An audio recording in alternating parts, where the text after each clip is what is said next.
The first step when taking apart two single sinks is to take out the two basins on each side. One of the sinks will have both hoses going through it. This is your gray water side. The other sink will have one hose going through the back hole into the other sink.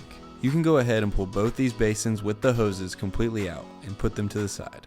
Once you have pulled both hoses out, use a nut driver and a wrench to take off the top divider.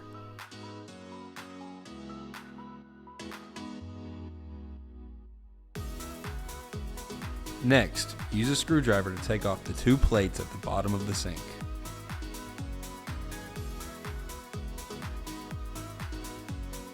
Once you have the plates off on both sides, lay one of the sinks down and leave the other one standing.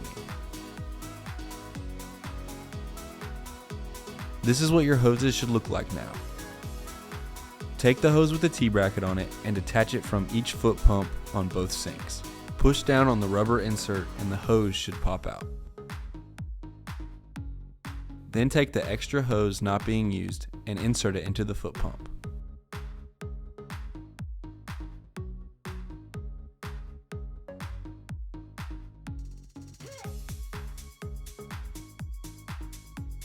Next, you can lay the other sink down now and detach the hose that is attached to the bottom of the T-bracket. Then, if you haven't done so already, detach the hose that is connected to the T-bracket from the foot pump. Then, attach the extra hose on the sink into the foot pump.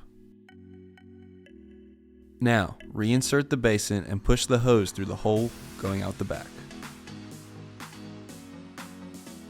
The sink is designed for the hose to go out either way, depending on what side the tank is on. Do this to both sinks and now you have two ready to go single sinks.